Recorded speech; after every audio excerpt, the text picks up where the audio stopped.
Hello, I'm down here in my basement, and I'm on the other side of the basement, so not where I actually do the work.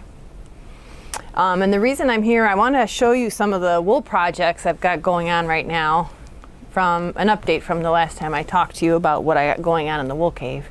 So I thought we'd just spend a little time on that. First thing I wanted to show you was, this is the yarn that I ended up making. There's actually 3 skeins of this, but they all look just like this. This one still needs to get washed. This is that yarn I made from Koki's yarn, or Koki's fleece. And Koki, if you remember, she had the very short staple length with really well-defined curly tips. So I just spun that right from the fleece, washed the fleece, didn't card it or anything, to preserve that cool looking lock.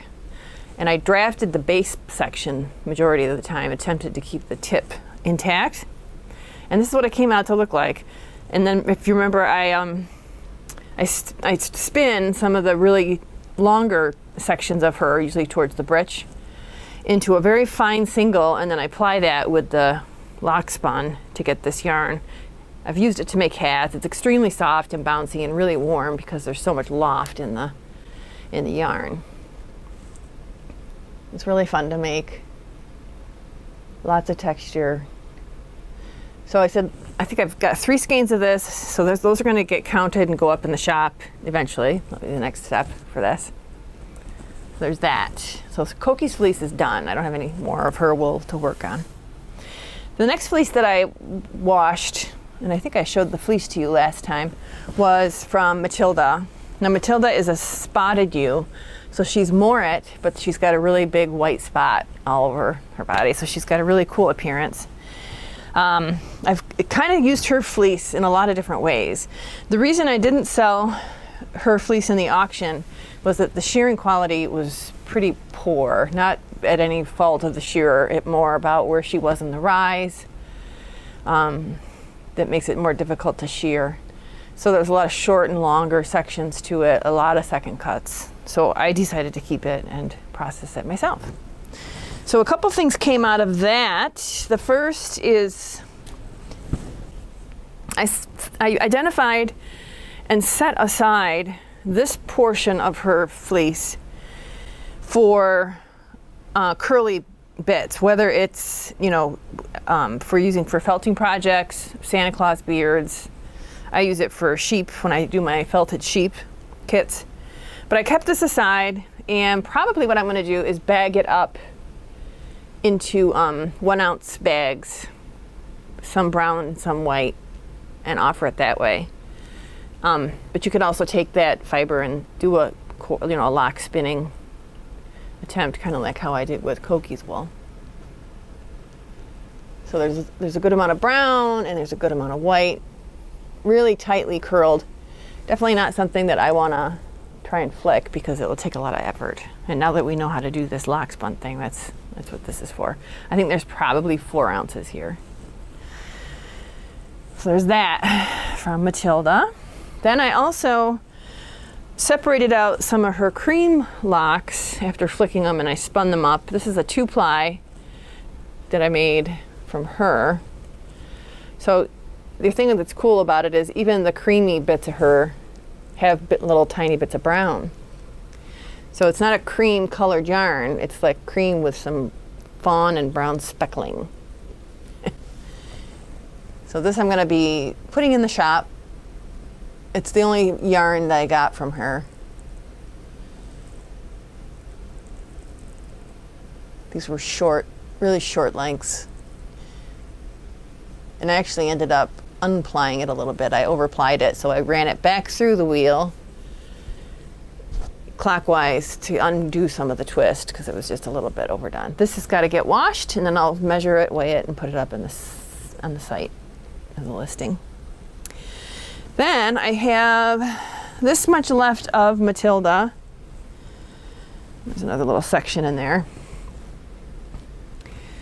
And so this I'm flicking. The white portion of it is pretty dirty. But I might try and flick the white and get maybe an ounce, make a bat from that. And then the moirette portion of her is pretty decent. There's some shorter sections, so I might keep those and put them in a little container for when I need brown for my self-striping yarns. Because there's really not enough to make a skein. So this is one of the locks. Just so you can kind of get a sense for the length of it. It's a nice length, extremely fine, just lovely. It's unfortunate that she didn't shear better this year. Really nice. So I got some flicked locks in here, along with this little blob here. So those will be going on the drum carder, putting them in 1 ounce bats and go up in the site. Probably I'll get about 3 ounces from that. So I'm working on that. That's on the carding table. I'm also working on Ilara's fleece, washed fleece. So quite a bit of Ilara was actually, I bagged it up into 1 ounce raw packets. And put that up on the website. That's all gone now, which is very flattering. Thank you to those of you that are enjoying that. I hope you like it. So I have this much of Ilara left to flick card, and then I'm sorting it as I go. So I have some locks that are really short, so I'm spinning those. So by really short, I mean after flicking, they're about 1.5 inches long. Super soft and cloudy, beautiful, really nice. I like Ilara. She's got like a blue white. It's not a creamy white. I like both versions, but I think that's really nice. And then I've got a nice amount of longer from Ilara that's going to get put on the drum carder.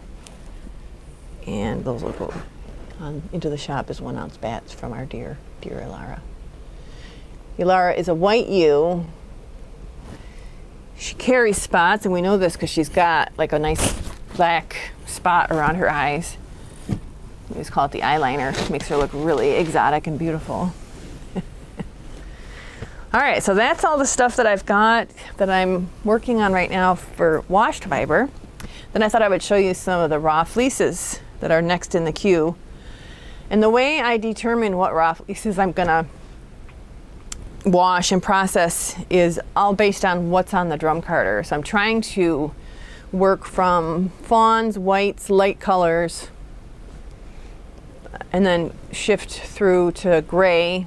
Mrs. Hughes's fleece out there, it's driving me crazy because I really want to work on that, but I gotta pace myself and make sure I do this in order. And that way it's easier for me to clean the carder. If I get a little stray fawn in with my gray, it's not really that noticeable. It's not noticeable at all, in fact. And then I'll go from the gray. I've got a couple of black fleeces, little bits and bobs.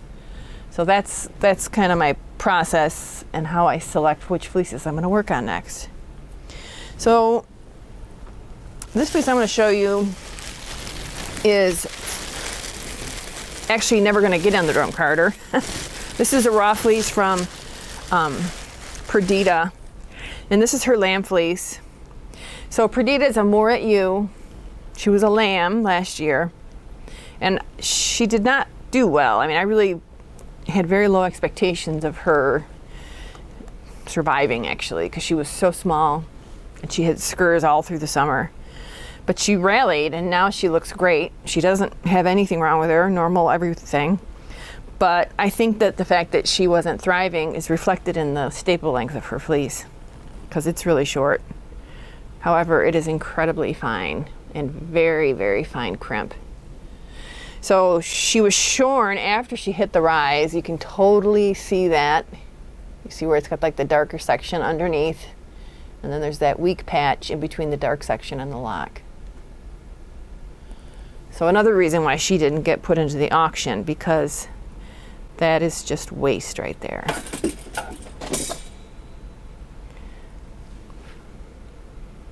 And it's also a shame because this fiber is not going to be in her next year's fleece. Had I rued her, This would have been, I got to room more sheep next year. That's all there is to it, because I just look at stuff with regret. Not that, I mean, I love my shearer. He's wonderful. And if the sheep is at the perfect spot, that's great, but that never happens. There's always some that are just before, on it, and just after. So what I'm going to do with her fleece, because she has so much curly short bits, is I'm going to wash it and I'm going to make it into one of those bumbly yarns, brown. And there is a good amount of, there's enough britch wool or longer bits that I can flick and spin into a fine single to ply with the bumbly yarn. I mean, it's a good length. It's not ideal. What is it, like 1.5 inches? Yeah.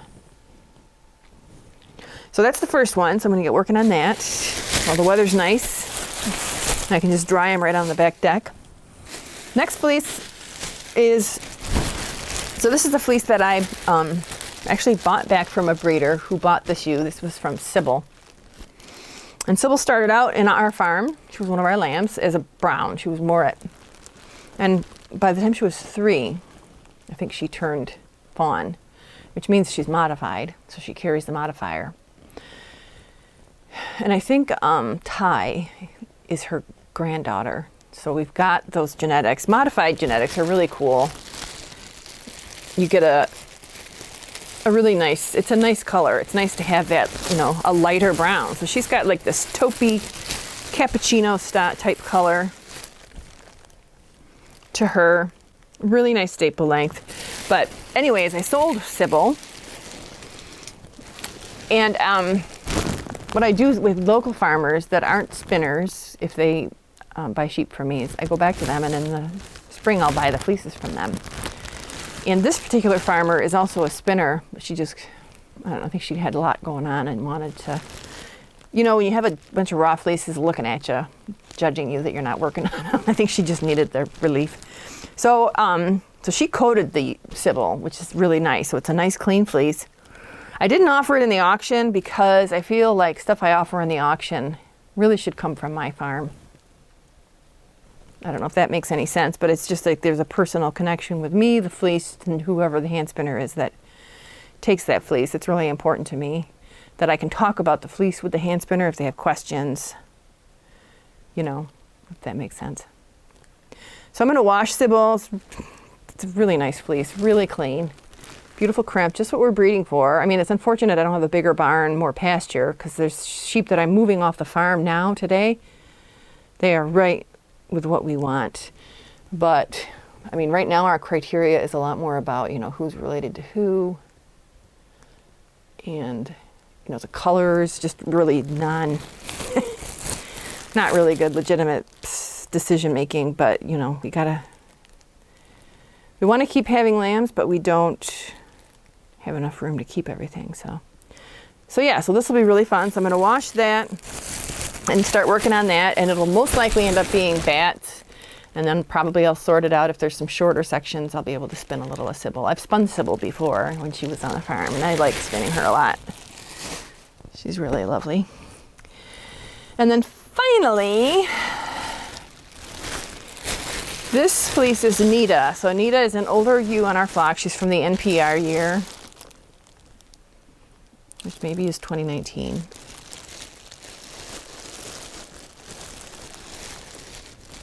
Yeah, because last year was Shakespeare. The year before that was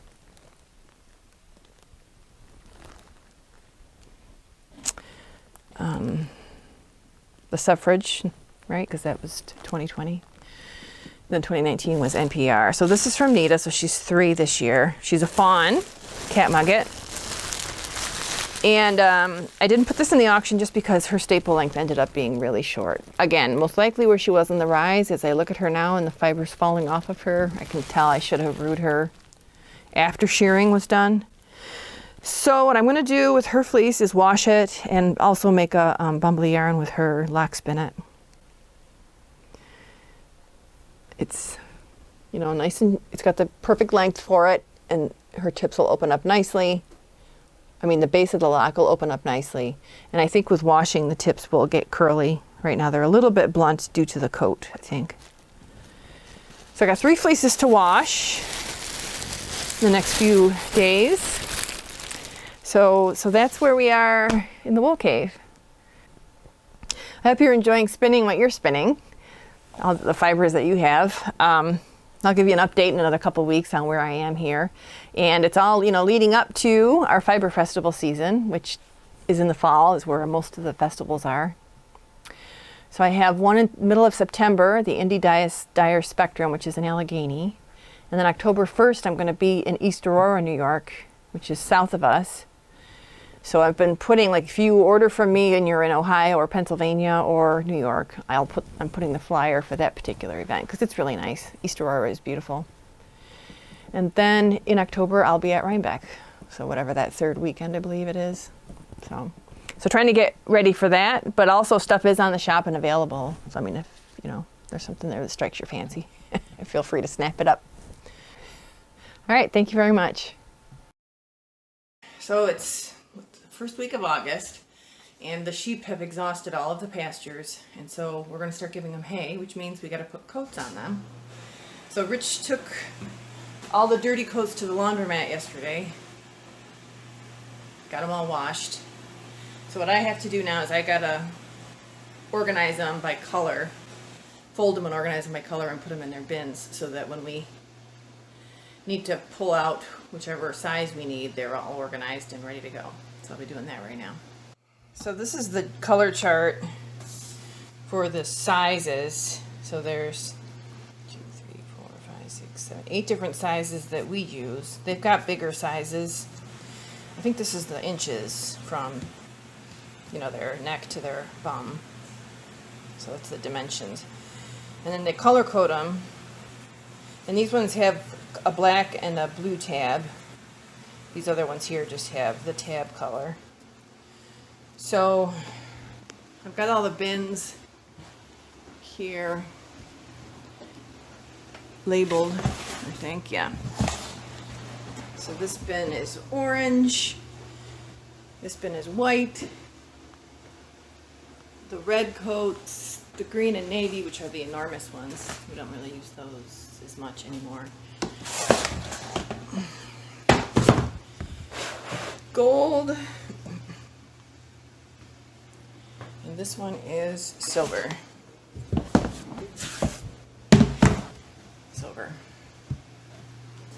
We used to keep them in plastic bags, which didn't take up as much space, but it just wasn't as organized, so these bins work a lot better for us.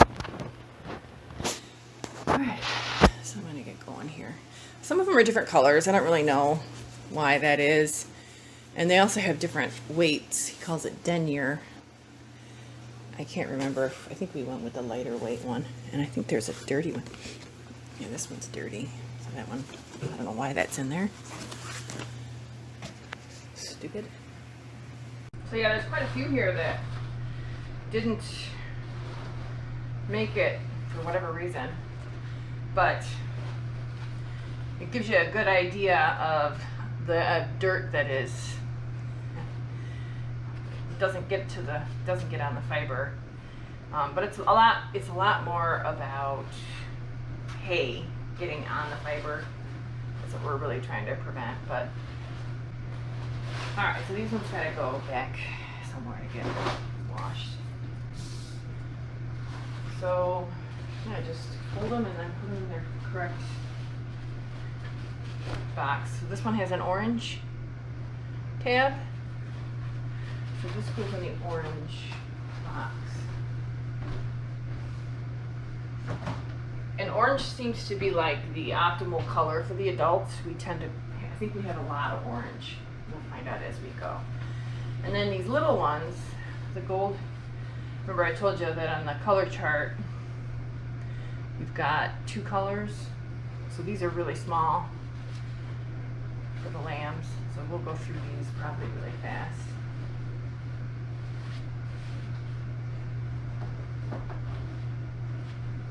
There.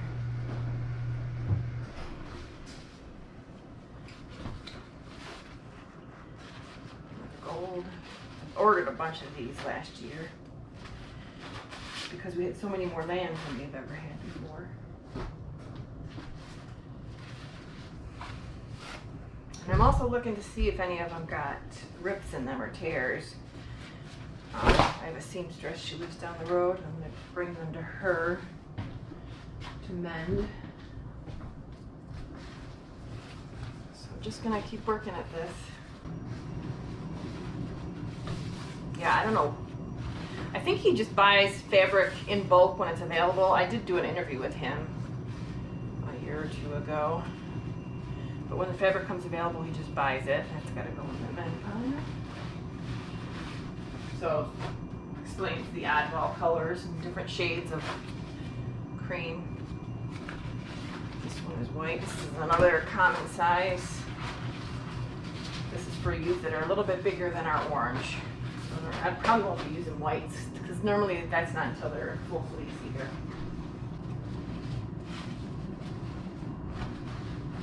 They get them caught, like our fencing is so often there'll be like a wire that sticks out and they get them caught on that. And they do a lot of itching and scratching anyways, since they're rubbing up against them or something. These are just little pokes, it's nothing big. Silver.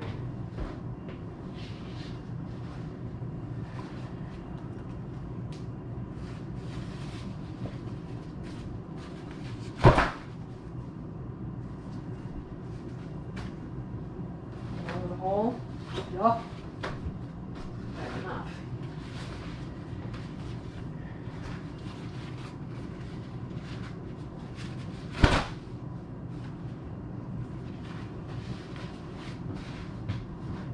This one's cracked me up. They're the blue ones. They're so little. They're just like a little baby. So tiny. So I got them all sorted into their bins. There's quite a few that have little holes in them, so those will have to get mended eventually, but some of them are okay to use for right now. I called up my seamstress that lives down the road and she said she could do them for me, and she charges like $5 a patch. So if they're too bad, it may not even be worth getting them mended. I'll just replace them with new. So Rich is just washing up a few that were, for whatever reason, were in the bins. So I'm going to lit them up, put them in the garage, and then tomorrow we'll be ready to go.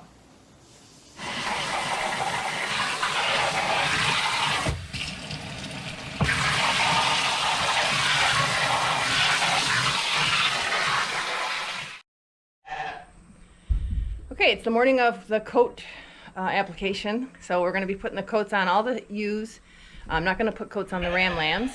So I got the center section cleared out so it's not as slippy. And here's all the girls waiting to get their coats. And we're doing coats now because I have to start giving them hay. The pasture they're on right now is the last pasture that's got grass on it. And they're gonna finish that off today, so we'll be giving them hay tonight.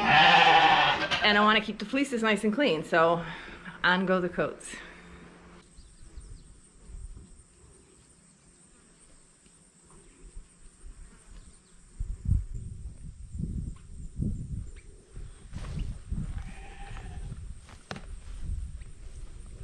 So this is the key that we use for the sizes, and I already talked about this in the house. So what we do is, I've got a helper here today, and she is going to be handing us coats as Rich and I wrangle and grab the sheep and install the coats on them. Okay, so Hannah's my helper. She's behind the camera there. And so she's going to be handing us coats. So the way it'll work is Rich and I will be in the pen, grabbing sheep, putting coats on, and our helper is going to hand us coats that we tell her what size. So the way this works, Hannah, if you want to come over here, I've got the color of the coat here written on the thing. And so for the golds, it's the black and the gold color. So that's this one here. So if we say go up a size, then we need the silver. If we say go down a size, we need the blue. So this bin has got the blue in it. Okay. There's a couple coats that, for whatever reason, were dirty. They were still in the bins. I don't know. So Rich hand washed those yesterday. So if you could, those need to get folded and put in their correct bin. We can do that actually before Rich gets here. And then I have this laundry basket for coats that are really bad. Need repair. So I don't know if I have enough coats, especially the gold, or no, the orange. So I have some orange coats in there that have small holes. Okay. Set them aside, only use the good ones, and then as we get to the end, if we need to use some with small holes, we'll use them. Okay. Because I have my seamstress down the road, she's going to repair them for me. Okay. She said $5 a patch. What do you think about that price? That seem fair? My repairs were always free. Yours are free, but there's going to be a lot. There's going to be too many. I saw one of my previous, the green patches, part of my old garden canopy on this one. I did some previous repairs on these, but even my repairs now need repair. The sheep have torn too many holes. Yeah. All right. So does that make sense? Yeah. Anything? I mean, you know, I've got all the sizes, so you can set them up however you want.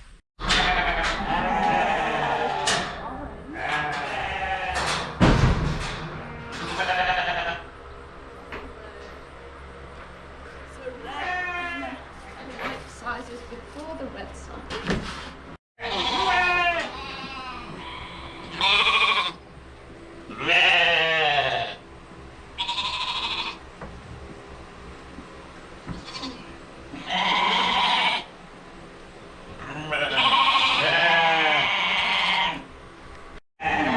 Say the colour again.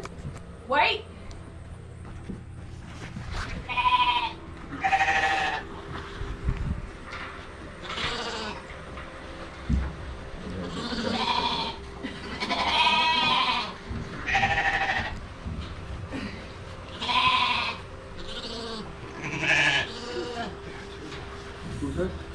Sarah needs her feet done. Okay, I'll add it to the list. You can do that when you're done.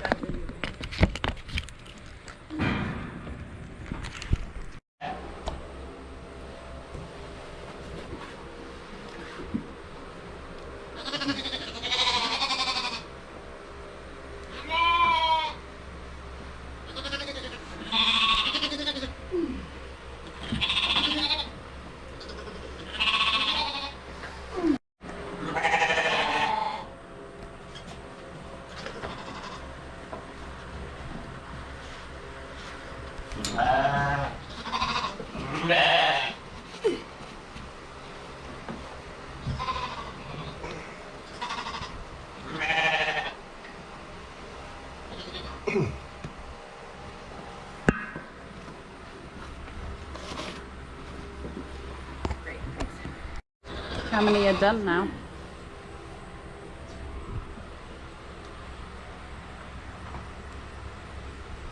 How big her lamb's butt is. How broad it is.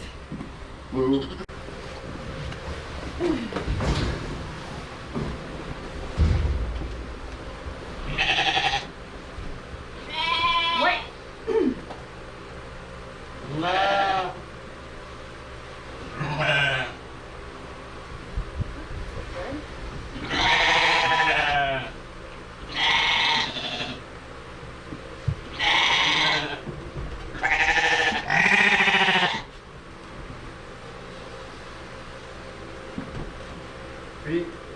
Who is it? 1330. Okay, I think it might be Toby.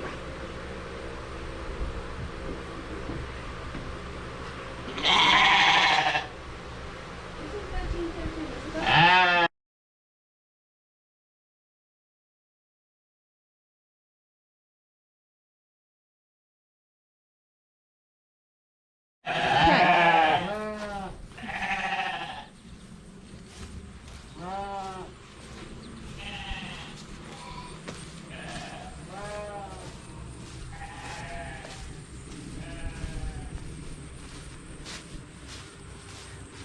So even though the pasture looks like there's a lot there, it's depleted. That's mostly just long stalks.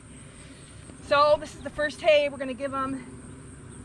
We'll probably give them hay for a couple weeks. We've had rain recently, so the back pasture is gonna come back, but we're gonna give it a couple weeks so they'll be on hay until then, which is why we put the coats on them, because their wool's gotta be clean for my hand spinners.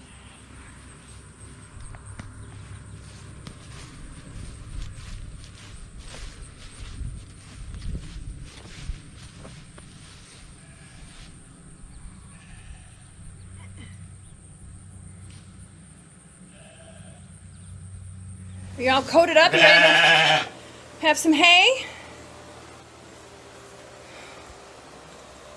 You're gonna stampede me.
So it's Monday, and I have the vet coming out to do a vet check because I have 4 sheep that are going to be shipped into Ohio, and we need to get interstate vet papers. I don't really know why we need them. That's one question I'm going to ask the vet when he's here.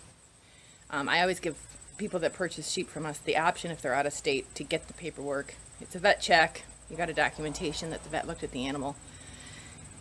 So I got to set up some pens, because I've got sheep in different locations that are the ones that are going to be moving. I got a black ram out of the group of 6 adults that I have to get isolated so the vet can look at them. Frederick, who's already in that adult ram pen.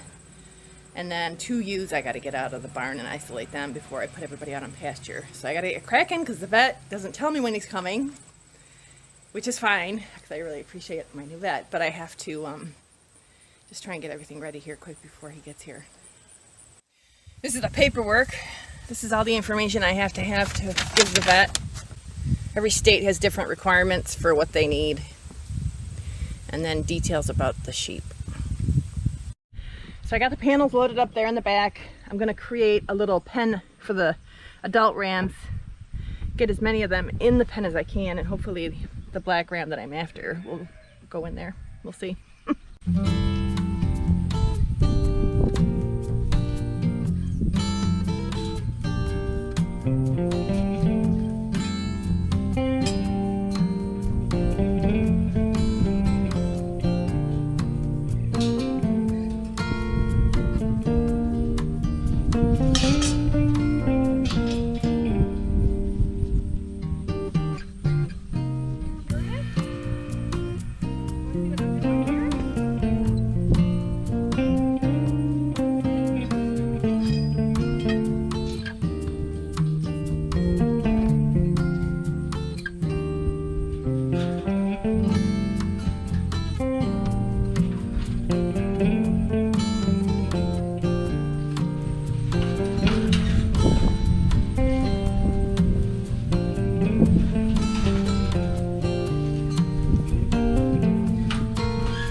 so this will work. That's the ram. The black one there. No, it isn't. Better make the right one. That's the ram right there, 1430. So that feels good. That's been stressing me out all day. And those guys get the benefit of this grass that's been on the other side of the fence all this time, so it's now ready for them to take advantage of. Nice. Now I have to pull 2 ewes out of the barn. I haven't let them out yet. I have to switch pastures too this morning. And I could just put them in a stall, but I got a lot of clover and stuff growing over here, so I figure I'll just let them hang out outside until the vet gets here, and then they can eat some fresh grass and stuff. So I'm gonna set that up now.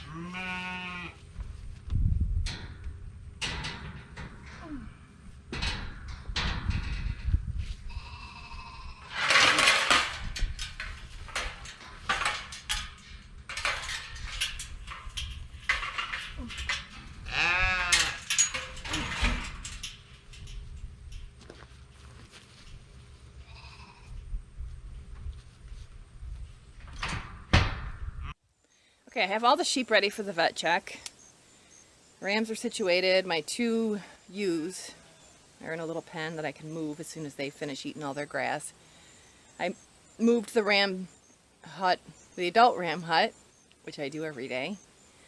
So I took a dip in the pool, so I'm nice and cool, and it's just now waiting for the vet to get here. So I'm going to go downstairs and do some shipments, and we'll touch back when the vet gets here. I'm also probably going to check the pens every so often just to make sure nobody knocked over a panel or, I don't know, some nonsense, especially the rams. They tend to get into trouble.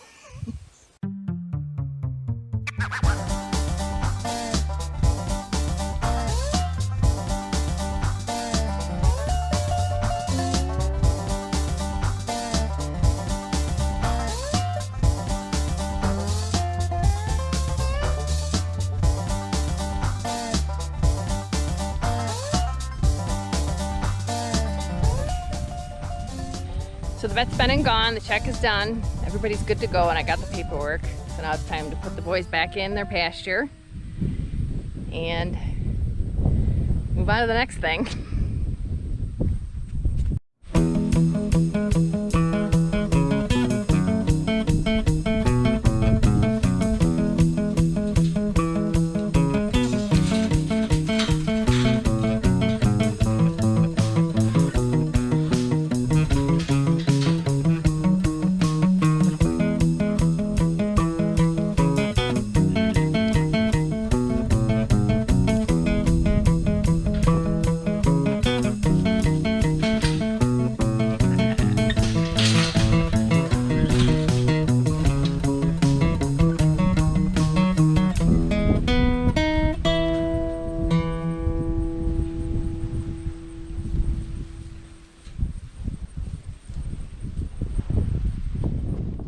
So it's Monday, and I have the vet coming out to do a vet check because I have 4 sheep that are going to be shipped into Ohio, and we need to get interstate vet papers. I don't really know why we need them. That's one question I'm going to ask the vet when he's here. I always give people that purchase sheep from us the option, if they're out of state, to get the paperwork. It's a vet check. You got a documentation that the vet looked at the animal. So I got to set up some pens, because I've got sheep in different locations that are the ones that are going to be moving. I got a black ram out of the group of 6 adults that I have to get isolated so the vet can look at them. Frederick, who's already in that adult ram pen. And then 2 ewes I got to get out of the barn and isolate them before I put everybody out on pasture. So I got to get cracking because the vet doesn't tell me when he's coming, which is fine because I really appreciate my new vet. But I have to just try and get everything ready here quick before he gets here. This is the paperwork This is all the information I have to give the vet. Every state has different requirements for what they need. And then details about the sheep. So I got the panels loaded up there in the back. I'm gonna create a little pen for the adult rams. Get as many of them in the pen as I can, and hopefully the black ram that I'm after will go in there. We'll see.